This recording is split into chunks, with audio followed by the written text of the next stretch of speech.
Good YouTube, Quinn Wade coming to y'all with that instant basketball analysis on Analysis Playground on YouTube exclusively on there forever. And we're gonna talk about how the Atlanta Hawks beat the Sixers 125 to 116. Maxey went down in this game, which sucks because this is the final stretch. You want to be as healthy and playing the best basketball you can when you're getting closer to the playoffs. And it sucks that he went down. And they only 34 and 29 now. And they're 17 and 13 on the road, while the Hawks are 33 and 31 and 15 and 6 at home. Then you look at the Atlanta Hawks, therefore, they ended up beating the Sixers this season 4-0.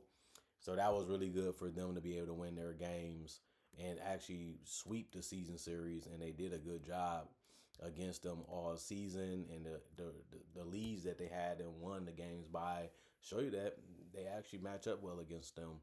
The Philadelphia 76ers won the first quarter 38 to 28. The Hawks won the second quarter 38 to 35.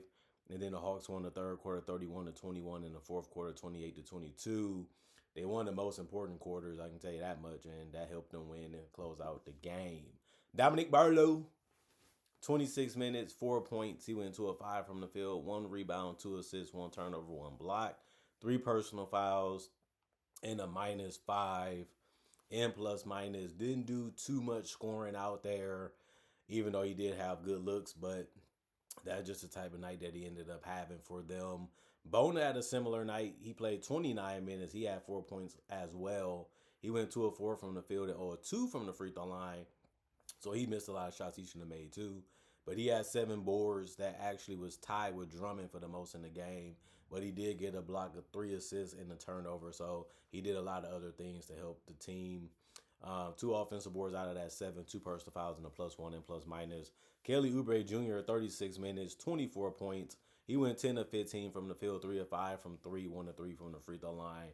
Really, really good scoring from him. Attacked the basket, was able to hit the wide open shots when he had them.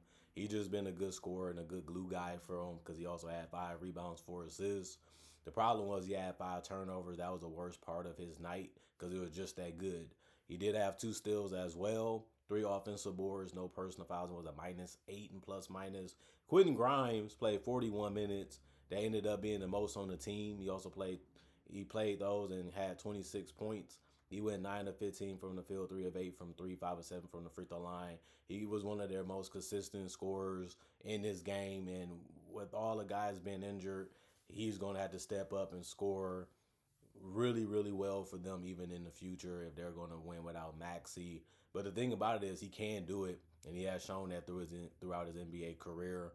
And we'll see what happens. 6 rebounds, 3 assists, 4 turnovers, 1 steal. He had 1 offensive rebound, 3 personal fouls, and was a -13 and plus minus. Tyrese Maxey, before he got injured, played 38 minutes. He had 31 points. He went 12 of 22 from the field, 3 of 7 from 3, 4 of 4 from the free throw line. He had no problems and no trouble scoring the basketball in this game. He probably wanted to make a couple more threes, but it just wasn't meant to be in this one. Other than that, he was a bucket, and he was just getting it how he wanted to in this one. He had 2 rebounds, 5 assists, 5 turnovers. That was the worst part of his night. But he did get 4 steals to try to get him back a little bit. He had 3 personal fouls and was a -10 and plus minus. Trendon Watford played 19 minutes. He gave him the most points off the bench, which was 10. He did that, going 5 of 7 from the field. All good, easy looks for him, and you can't get mad that he was able to make them or take them. He worked to get open enough to do it. 2 rebounds, 2 assists, 1 block. He had 4 personal fouls and was a -6 and plus minus.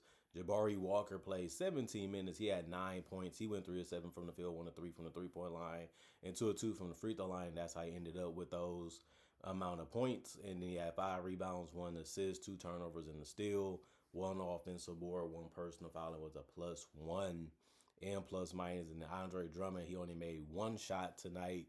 The other ones he missed, and he finished 1 of 4 from the field. And the 3 that he missed was the only one he took.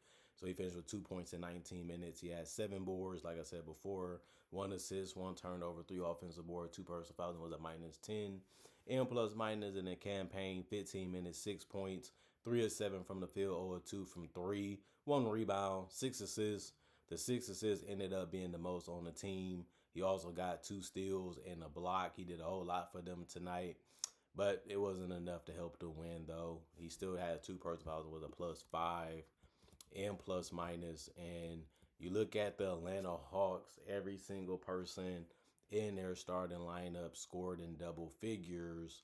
So you have to be happy with that, and they needed to because the Sixers, Tyrese Maxey, and those guys kept coming and scoring a lot against this defense that the Hawks had. And the Hawks haven't really been a great defensive team anyway, to be honest with you, this entire season. That's the reason why they're barely above 500. But this was a much-needed win against a team like the Sixers, and they was able to get it by playing some decent to good team basketball, especially on the offensive end. Onyeka Okongwu, 29 minutes, 10 points. He went 4 of 7 from the field, 1 of 1 from 3, and 1 of 2 from the free throw line. That's a good night for him. He doesn't really take a lot of shots, and the ones he do take are usually high percentage, and that wasn't no different in this game. He had 6 rebounds, 5 assists, 1 turnover, 2 steals, 2 offensive rebounds, 5 personal fouls, and was a +14 and plus minus. I like what he did. I liked his defense too in this one. He was really able to stay attached to guys and make people not get as open as they could have. Jalen Johnson, he played 39 minutes and he ended up getting 35 points. And he also had shot 12 of 19 to get him. He had a nice dunk and a nice pass to help them score enough to be able to close out the game without losing the lead and to be able to stay in front enough to not have too much pressure on them as the clock was winding down and make decisions. He went 9 of 9 from the free throw line. That helped as well. And then he had a double double because he had 10 boards. He also had 7 assists, but it did come with 5 turnovers, which is a lot. He also had 2 steals, 2 offensive boards, 2 personal fouls, and was a +12 and plus minus. CJ McCollum, 32 minutes, 17 points for him, 6 of 13 from the field, 1 of 5 from 3, 4 of 6 from the free throw line. He had 3 rebounds, 7 assists, 6 turnovers, and a steal.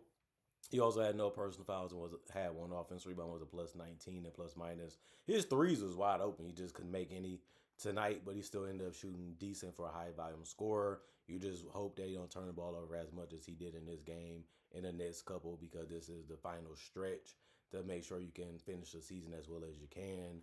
And then you have to look at it and say Nickeil really brought his A game tonight, and he did. 36 minutes for him, 24 points. Got the final shot to make sure the game was over. And he went 8 of 15 from the field, 4 of 9 from 3, 4 of 4 from the free throw line. He had 6 assists. He also had a lot of turnovers. He had 4, but he actually had 2 rebounds and a steal, 2 on offensive board, 3 personal fouls, was a +11 and plus minus. Good game. I like what Nickeil can do. He can break down the defense. He can hit the three. He can get out in transition. He can make good plays with the ball in his hands. And he's an unselfish player that know he can get buckets. That's just what he is right now. And he's just been good for them all year. Dyson Daniels hit a nice shot that ended up being a goal 10. That helped them stay ahead too. Other than that, he played 35 minutes, got 15 points, went 7 of 10 from the field, 1 of 2 from 3. He had 9 rebounds, 4 assists, 2 turnovers, 2 steals, no personal fouls, and had 3 offensive boards. It was a +14 and plus minus. He did a good job of making the close range shots in this one while also hitting the 3, but the rebounds is what he really did at a high level in this one. And then he also was able to pickpocket a couple times, and that's something that he can do if you don't pay attention to what he's on the court trying to do. Corey Kispert, he didn't shoot the ball that great either. 3 of 7 from the field. He went 1 of 4 from 3. Had a nice finish at the rim though. And then he also missed his only free throw after that. He did have 2 rebounds, no turnover, 3 personal fouls, was a -3 and plus minus. Muhammad played 9 minutes. He had 2 points. He went 1 of 2 from the field. He had 2 rebounds, no turnovers, and a block. 1 offensive rebound, 1 personal foul, and was a -3 and plus minus. Zachary Ricochet, 22 minutes off the bench, 8 points. He went 3 of 5 from the field, 2 of 4 from 3. He had 4 rebounds. That was the most off the bench. He had 2 assists, 1 turnover, 3 steals. That was the most off the bench and on the team. And then he had 1 block. He had good looks. He did a nice drive in transition, and he hit his threes. Only missed 2 shots tonight and only took 5, so didn't really have to do too much to help them win in this one. But it's good that he played his part. One offensive board, no personal foul, -3 and plus minus. Jack Landale, 19 minutes, 7 points, 2 of 4 from the field, 1 of 2 from 3. One rebound, no turnovers, 2 personal fouls, and a -5 and plus minus. Gabe Vincent misses only 3. That was his only shot. Had 1 assist, 2 turnovers, 2 personal fouls, and was a -11 and plus minus. And that was the end of the game for him. Both teams shot 55%. It's just the Sixers took 86 shots and the Hawks shot 83. 32 3-pointers by the Hawks. They shot 41%. 26 for the Sixers. They shot 38%. And then 25 attempts from the free throw line for the Hawks. That's 80%. 18 for the Sixers. That's 67%. 39 rebounds for the Hawks, 36 for the Sixers, 32 assists for the Hawks, 27 for the Sixers, 21 turnovers for the Hawks, 19 for the Sixers, 11 steals for the Hawks, 10 for the Sixers, 2 blocks for the Hawks, 4 for the Sixers, 12 offensive rebounds for the Hawks, 10 for the Sixers, 27 defensive rebounds for the Hawks, 26 for the Sixers, 18 personal fouls for the Hawks, 20 for the Sixers, and they ended up winning by 9. The Hawks played a good enough game. They started off real good.